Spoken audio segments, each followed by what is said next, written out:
You're listening to the Inspire Excellence podcast, recorded at the BVA headquarters, with your hosts, Kevin Miller and Tommy Ahlquist. Each episode is focused on shedding new light on different perspectives to create dialogue that inspires excellence. Welcome once again to the Inspire Excellence podcast. Tommy Ahlquist, Kevin Miller, and Tommy, it's all about the blue today. Yeah, it's all about the blue a lot for me. I don't know. So I'm really excited about today. We've got Brad Larrando here. And I think what we want to do today, I mean, our podcast, we have an audience that's business focused. A lot of entrepreneurs listen to our show. We get a lot of good feedback, a lot of Boise State fans. And I think in my time here, you've been here 20 years, just to watch the incredible impact a university can have on a community. Business-wise, talent-wise, economic development-wise, and where sports is played. So that's exciting. I think we'll be talking a little bit to Brad about that. And then also would love to hear just the future of what he sees today. So we're really excited. Kevin, I know you're a big sports fan too. So this will be a fun podcast for us. Well, and I think this will give someone an inspiration to really write that blueprint if Brad will reveal the secrets of the blue. I mean, you talk about a business, how, here we have Boise State succeeding, outspent by millions. Yes. And yet they've created such a national program that's the envy of the nation, Tommy. Yeah, it is the envy of the nation. And everywhere you go and you talk about the branding, the excellence, the immediate invokes just excellence when you talk about BSU. That's happened over a relatively short period of time. Only other thing I'll say is, it's like we don't remember the recession anymore. Right. It's like it didn't even happen.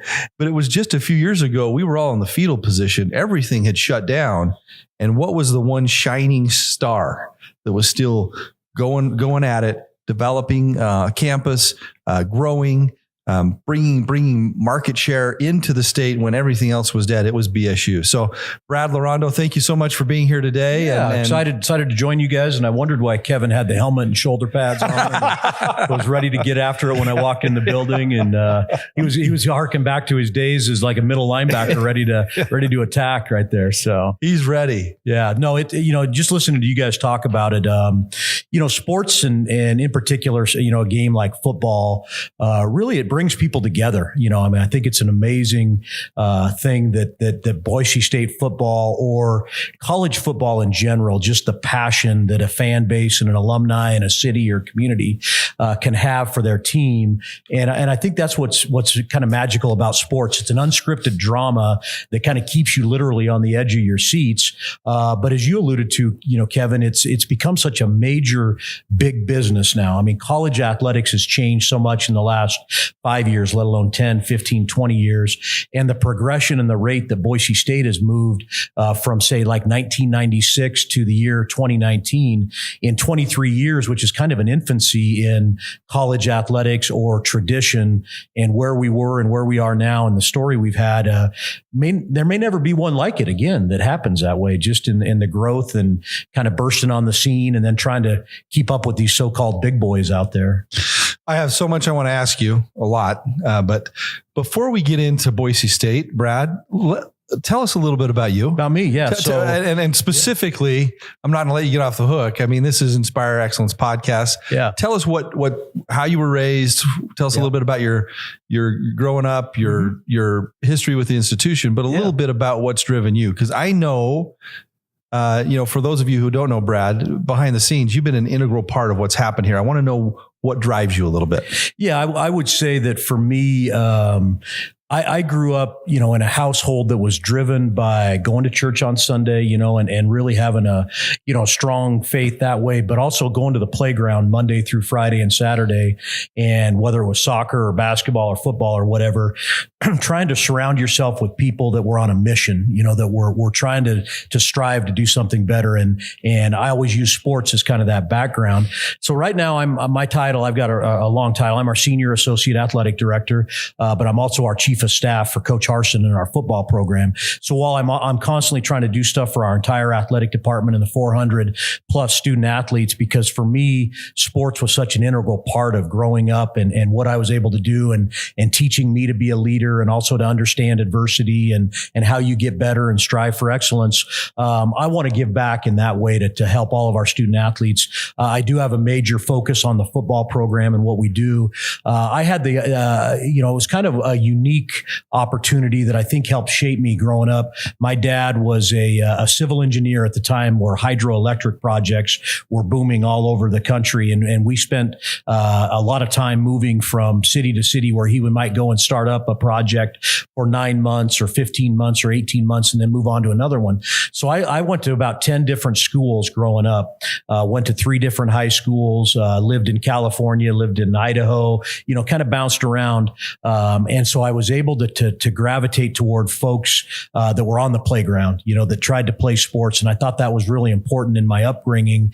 And so when I go and talk to other youth or I get into a recruiting pitch or whatever, it's like, hey, who do you roll with? Who have you surrounded yourself with? Because you are who you roll with, and you're going to be affiliated with those people that you surround yourself with. And if you do that with people that are on the edge or that are skipping school or that aren't doing things the right way, you're pretty soon going to be affiliated that way. Whereas if you affiliate yourself with people that want to be leaders, that are getting their homework done, that are doing things the right way, that's pretty much what you're going to then assume as your characteristics. And so that's a little bit about me as I went up. I remember when I was 10 years old, I watched the national championship game. Didn't live in Boise at that point, but Boise State played Eastern Kentucky and won in the final seconds. And I said, that was inspiring. That was really awesome. And there were probably 6,000 people in a 70,000 seat stadium in Sacramento, but it really, kind of grabbed my attention. And, when you're little, you become a fan of the New England Patriots right now because of Tom Brady or whatever, and what they've done, or, but that really made an impression on me that game and that inspiration to drive down the field in 40 seconds and score really made an impact on me. Did you say you lived in Idaho some growing up? I did live in Idaho some growing up. My dad's, family was always was in Boise. So Thanksgiving, Christmas, visiting was kind of always home base. So whether we were over in Eastern Idaho or down in California, we had kind of headquarters with the family here, and ended up coming up here my last couple years of high school, and went to Meridian High School and then started Centennial High School, first graduating class, and then, was able to do some things after school and ended up back here. But it was always driven by this desire to be in sports and to be able to give back, and kind of started out at Boise State in more of a graduate assistant role. Pokey Allen was the head football coach then, and you kind of came in. Gene Blameyer was the athletic director, and you kind of came in and said, hey, I'll shovel snow, I'll cut up film, I'll do whatever it has to do. I just want to be a part of this thing. And where this place has come and where it's at right now, and the things I've been able to see have been really incredible. And I feel like, I've had a part in seeing that happen. So how many years have you been? I've celebrated my 25th year in the Boise State Athletic Department. It started out, like I said, you kind of making, a graduate assistant wage of, $500 a month, but grinding it out and paying your dues. But along the way, I always was one of those people that wanted to absorb something else that was going on so I could make myself better. And I think that's helped pay off, whether it's been, in the broadcast part of it, the marketing, the sponsorships, the football, the operational, the compliance, whatever it is. I felt like I wanted to learn what other people were doing so that eventually I could continue to move up. And I've been very blessed to be a part of an athletic department that's been on the cutting edge and progressive. So Brad, 25 years. Yeah.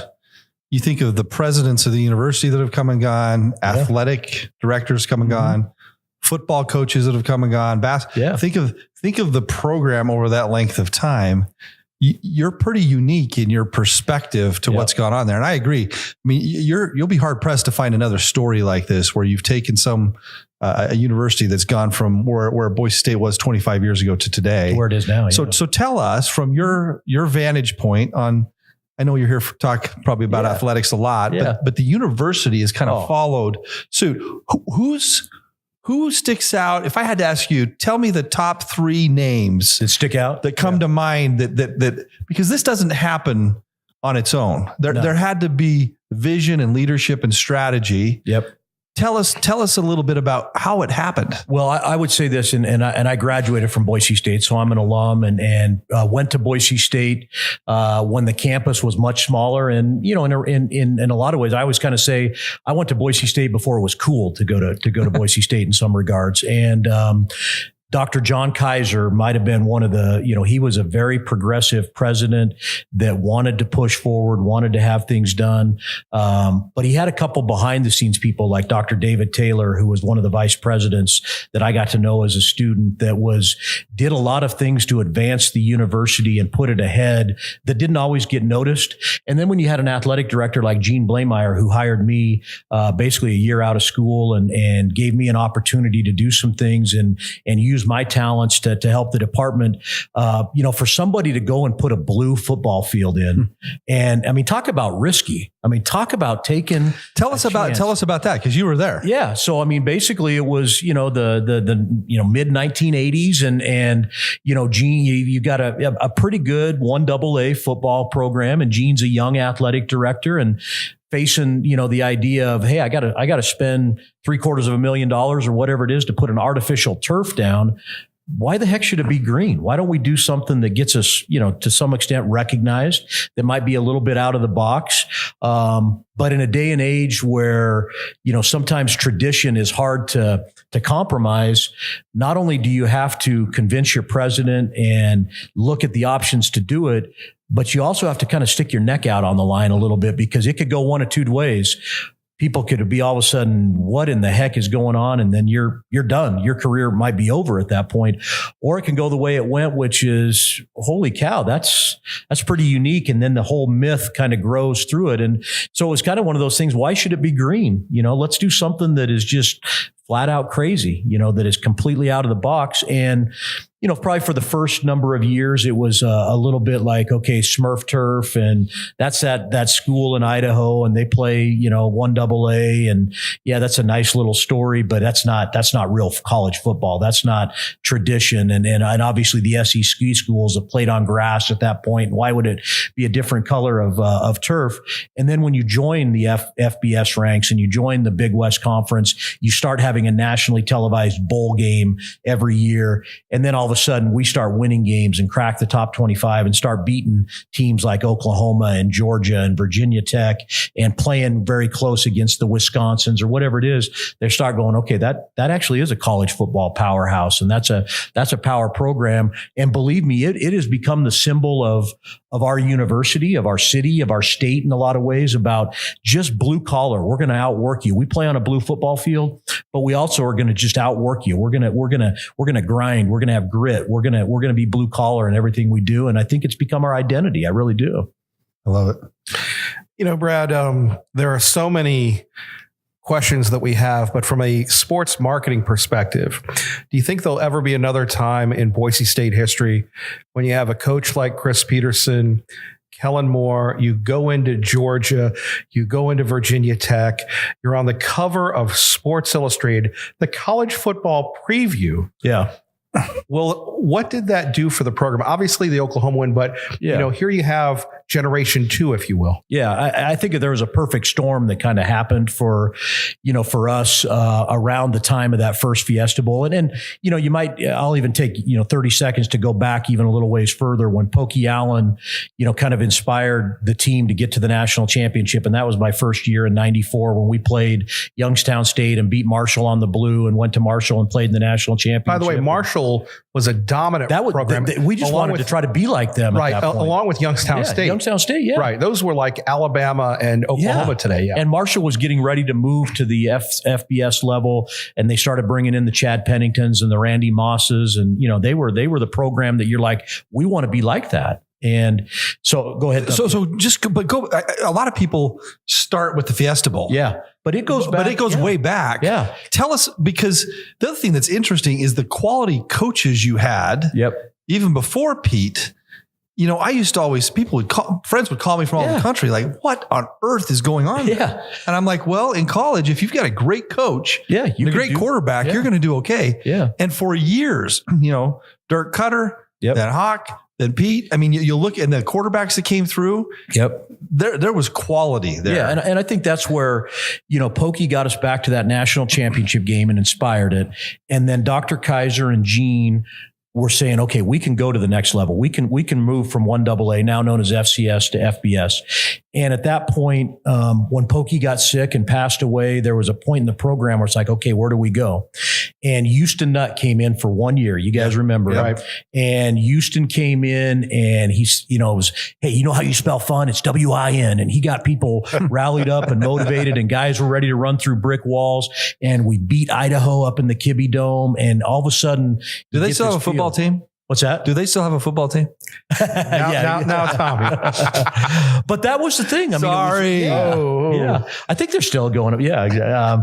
But then Dirk Cutter came in. So Houston came in at the right time. Then Dirk Cutter came in at the right time and said, we can take it even further. Offensive genius.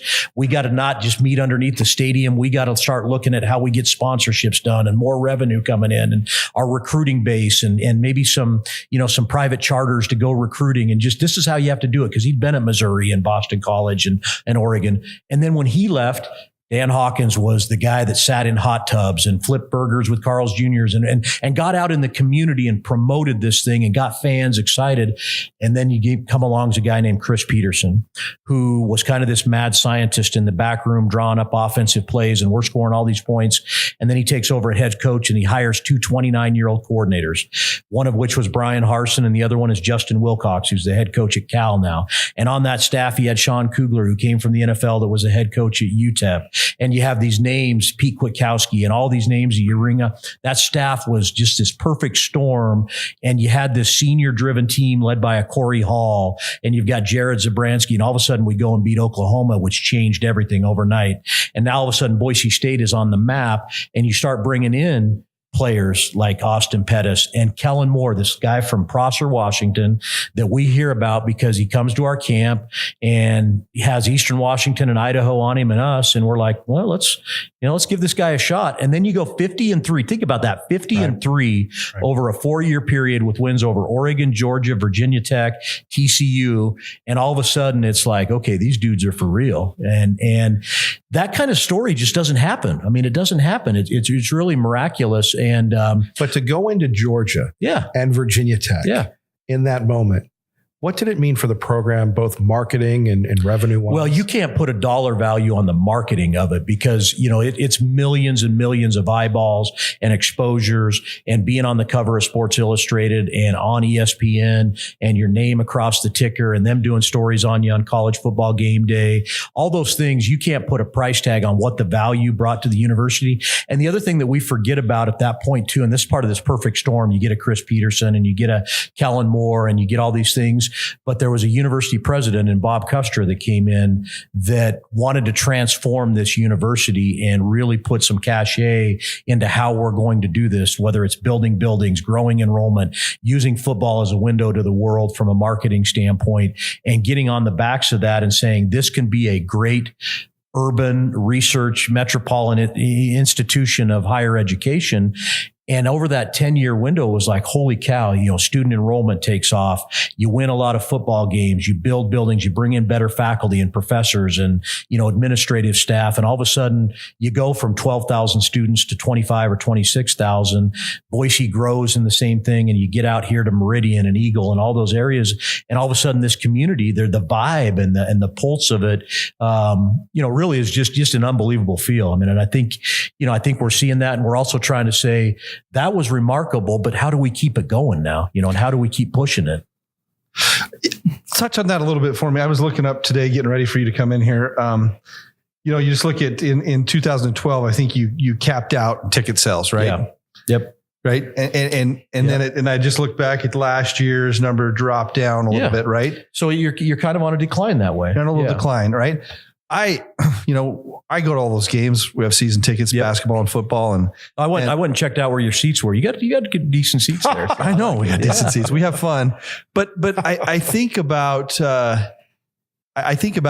the valley and how it's growing, and it frankly frustrates me a little bit. Well, it's frustrating, but I get it, but it's such a great product, and we're so blessed to have this thing. And sometimes I just think, even on the basketball side. So and I think television has changed college athletics and sports in general, because there's such an appetite for every game to be on TV and media rights and the exposure level where you can watch so many games, and now, kickoff times and windows that you got to put them in. And I don't think the appetite for college football or college sports has decreased, but I do think the availability of it and how you can get it mobilely and on an iPad or on your television has changed it to the point where you're seeing across the board that attendance is struggling because of ticket prices or the amount of revenue you have to generate. And is it something where a family of 4 or 5 want to go to the game, park, buy the concessions, be in the stadium? It better be a really, really good fan experience and environment, or they can sit at home and watch it on TV or go to a party and do that. So I think that. How much do you think those late starts have to do? Well, I would say the late starts have impacted us, quite a bit. I still think if there's a game, let's take, for example, the next 3 years following the 2019 season. I don't know if you looked at our schedules ahead, probably a little bit, but in 2020, Florida State comes to the Blue. Yeah. In 2021, Oklahoma State comes to the Blue. In 2022, Michigan State comes to the Blue. Plus you have BYU in 20 and 22 on that home schedule. Those games could be played at 2 a.m, and we're going to get 37,000 people, and they're going to sell that thing out 2 times over. It's when you might have a game that isn't like that, where an 8:15 start time may impact the number of people coming. So I do think it does have an impact. Fortunately for us, it may impact us on 2,000 or 3,000 fans, because we're still at about 95% capacity on average attendance. So you make up some of those season ticket sales by individual games and how is the team performing and how's the other team. Like last year, we had no idea that Utah State was going to be a top 20 team and sitting at 11-1 when they rolled in. So that was a boon to have that in the last game. And so you're going to make some of that on individual tickets, but season tickets, people want to plan out. They're into, either not planning out long-term or planning out long-term. And if they don't know kickoff times until 10 days beforehand, which TV kind of dictates for us, it makes it hard on season tickets. How much? The other question I had for you, I got a lot of questions. So Kevin, you're going to have to stop me and jump in here. No, I'm when you talk about just the stadium experience and you look at what's happened in sports nationally, there's a pretty high standard now, right? Yep, no question. And so you as an athletic department, as a university, have always got to be thinking, okay, what's the next thing we can do? Do you have any things you can talk about today as far as, I think about Taco Bell Arena and I think about the stadium. What are the next wants? What to take you to that next level from the consumer experience? Well, I think fan experience is so ultra critical, because you have to, not only the passion of the game and being able to watch it in person and experience. There's nothing like experiencing it in the stadium versus watching it on TV at home, but you have to make that experience one where when they leave, they're like, I cannot wait to go back. I don't care who they're playing next week or 2 weeks. I cannot wait to go back, because it created memories for my son or my daughter or my mother that I brought to the game, whatever it is. And so I think it starts with a lot of things that have to make it comparable to the experience you watch on TV. So video boards, sound systems. What are you doing on replay angles?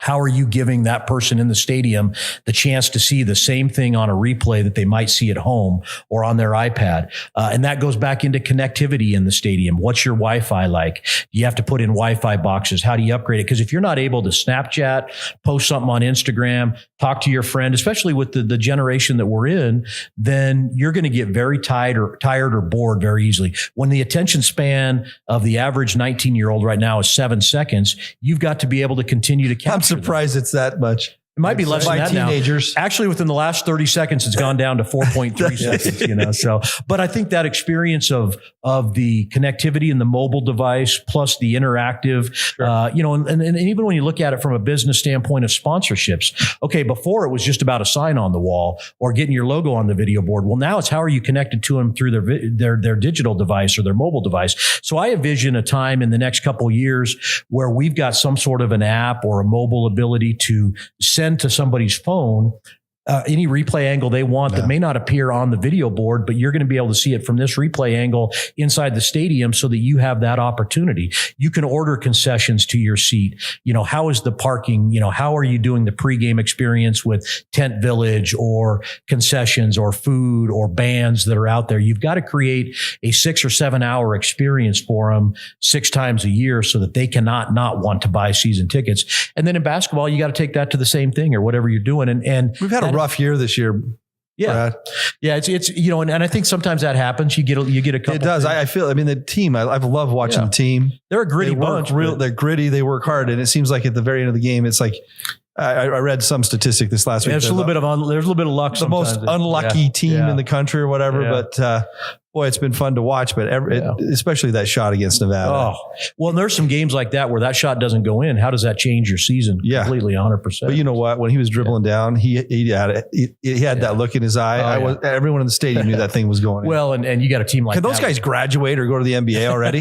Well, it seems like the Martin brothers. They've been there, been around for like 4 years. I know. Yeah, can't stand it. Brad, let me try and get you back on the. You got to rein Tommy in, especially when it comes to basketball. Yeah. But it is March now. March Madness is coming up. But anyway, we'll get you. Boy, that's 2-on-1 here. But let me, Brad, how big was it having college game day here on the Blue? And take us behind the scenes of what that entailed, because they just don't flip a coin. It was a big game, getting people there, the logistics. Yeah. That was in 2010. We played Oregon State. They were nationally ranked. We'd come off the Vautech. I'm trying to think. I think it might have been the Vautech win. Right.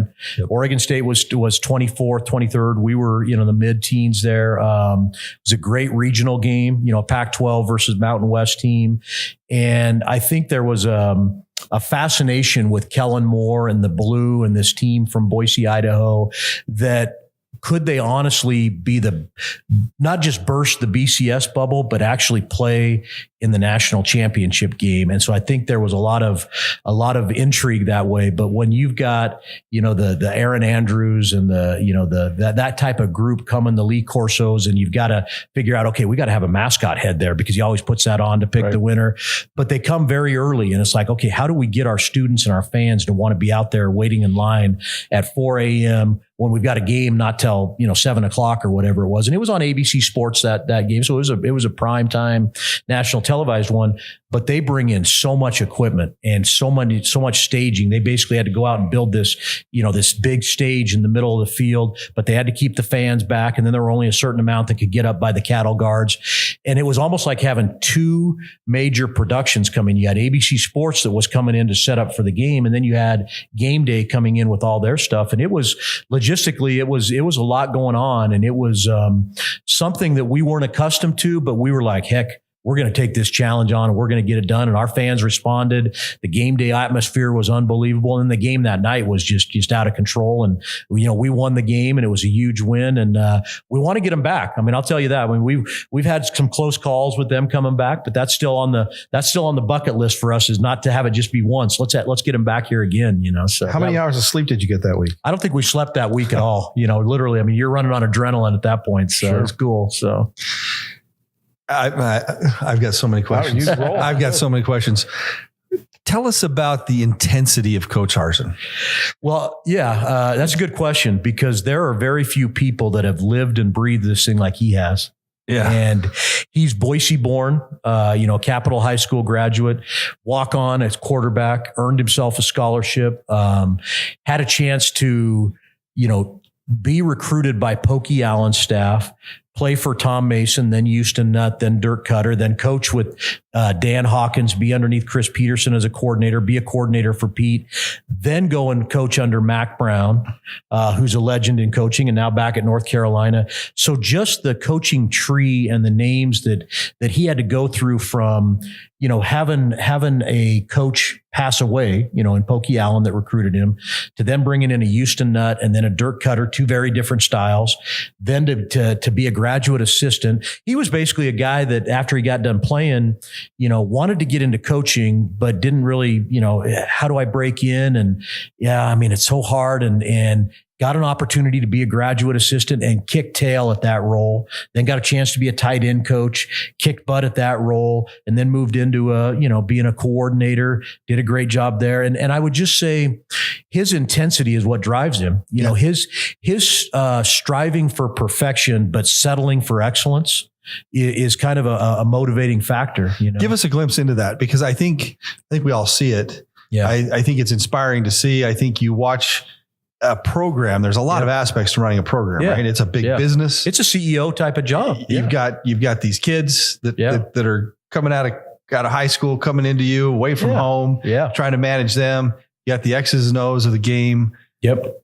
Give us a little glimpse into the intensity of just the work ethic you need to have. I would say being a head football coach at this level right now is basically like being the CEO of a Fortune 500 company, where you have to be able to trust and hire people that you can delegate to, but you also have to be glued into what they're doing so that no aspect of the organization can ever be on autopilot. I mean, it has to be intentional in everything that you do. And he brings that focus and intensity that it doesn't matter if it's the smallest detail. If it's tacking up something in the locker room on the board, put the tacks in all four corners so the paper's not folded over and something might be missed or it just looks bad. If there's something laying on the floor, it's the head coach's responsibility, or all the way down to pick that up, because championship teams don't have something laying on the floor and walk by it. It's that kind of intensity that I think he brings, but he backs it up with his actions and how he does it.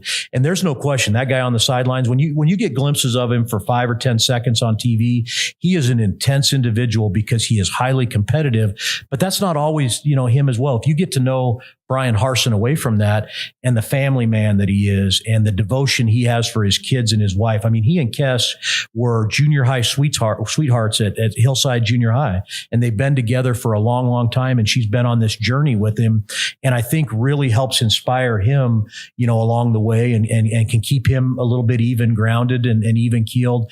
But I think that there's a passion and a fire inside of him from these coaches that he's been around to just not settle for being something that's average. I mean, how do you fight like hell every day not to be average? And I think that's an inspiring thing to be a part of every single day.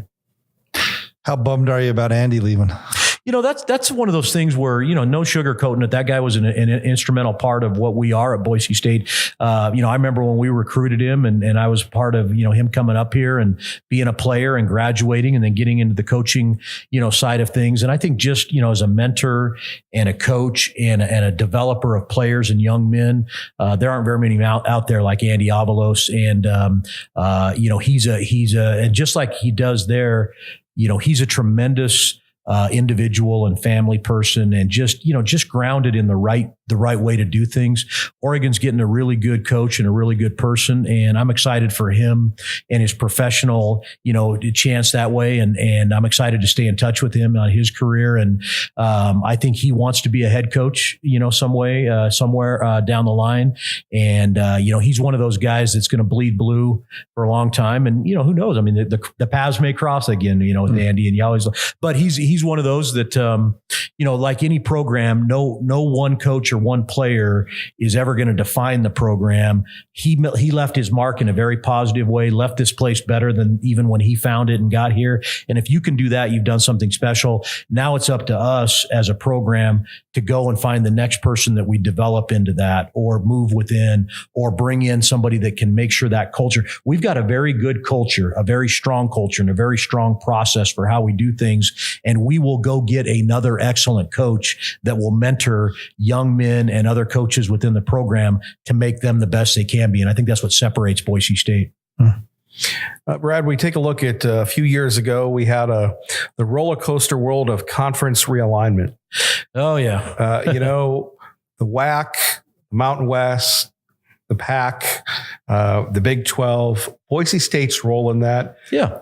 If you could have a crystal ball, where do you see the whole conference realignment going in the next few years? That's tricky because, a couple of years ago, it just seems like it was always ever changing, and it was a shifting landscape, and so much of it driven by television media markets, a Rutgers going to the Big Ten. I mean, if you remember back a few years ago, Boise State and San Diego State were heading to the Big East, and we were going to be playing in a conference that had Louisville and Rutgers and Memphis and Cincinnati, and you were going to be in the top 50 media markets in the country.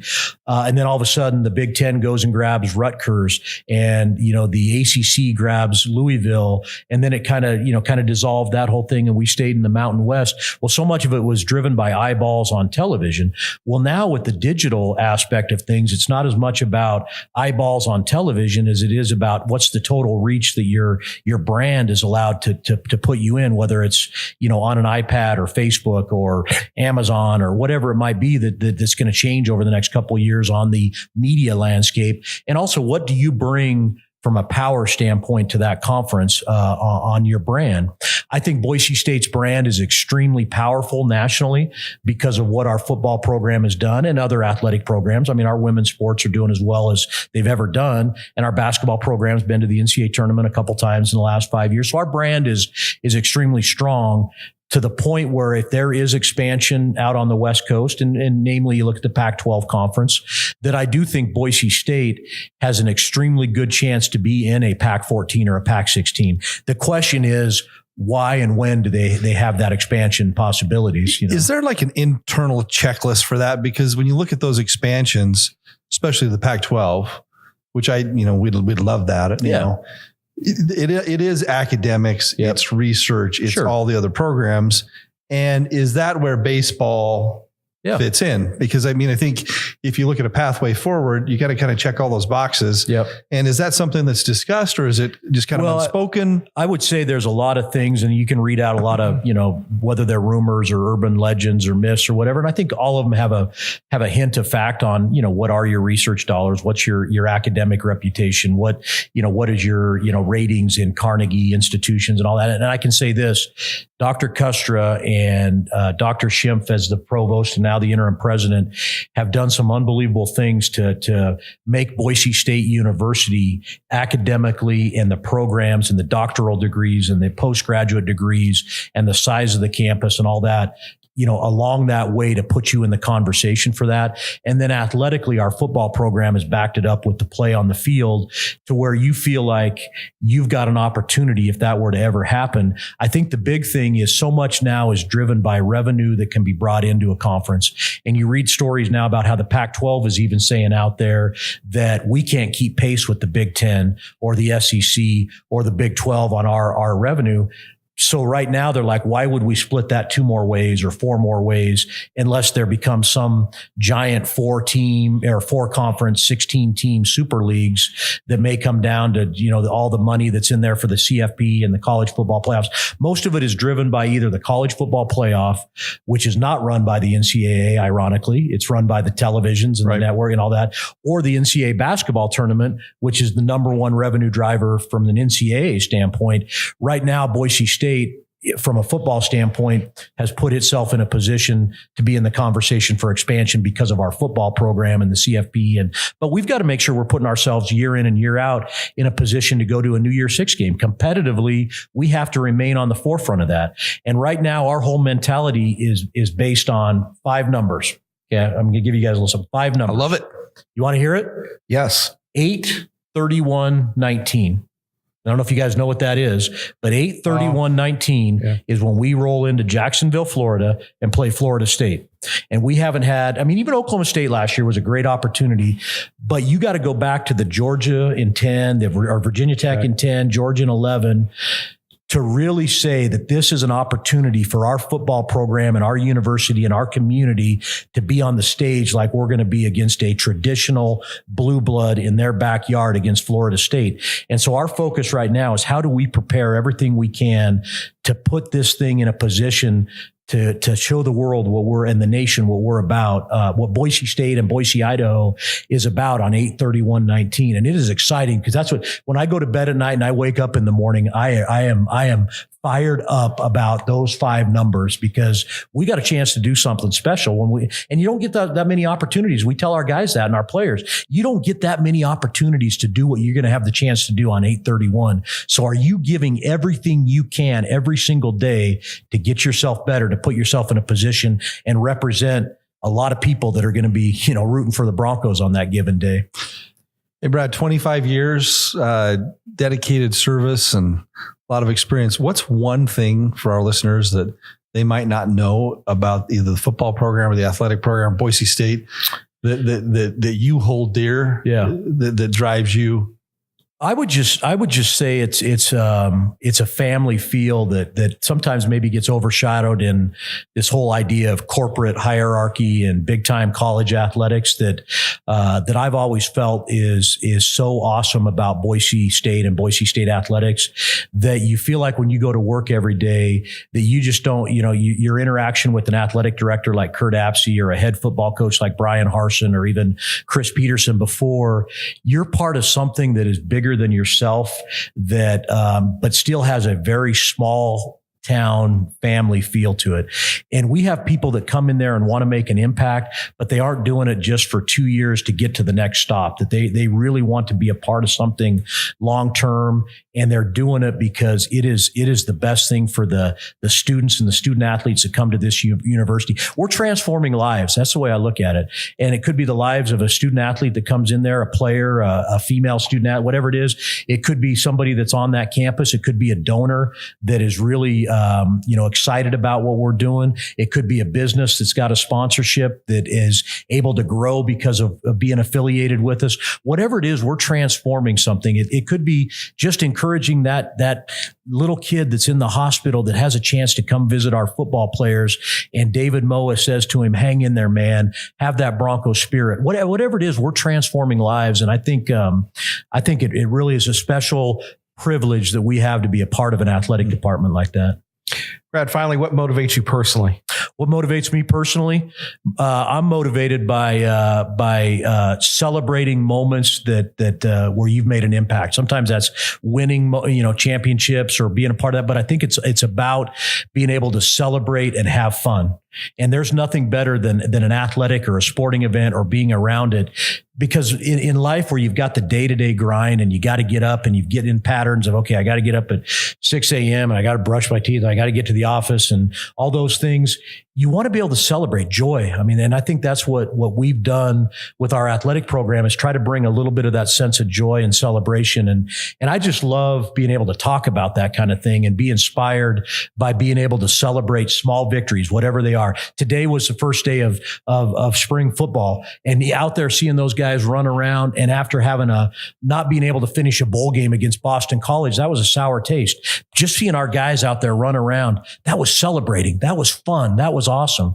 And that carried me through this entire day to where I was fired up to come talk to you guys about that and celebrate this moment. And I think that's what really motivates me every day, besides my awesome wife and 2 daughters, which I got to make sure I throw in there. So Great. Brad, thank you. Yeah, that was fun, guys. Are we already done? That's We're it. done. Yeah. Shoot. We could do some wind sprints in a minute if you'd like. But, well, we're going to get out there. No, we've got some burpees and some up downs we got to get going with. I want to see Kevin, you and I doing burpees. Yeah, let's do it. yeah, you go first. All right. And to everybody else, we hope to inspire your excellence. You've been listening to the Inspire Excellence podcast. We invite you to find something that inspires you this week. Join us again for our next episode.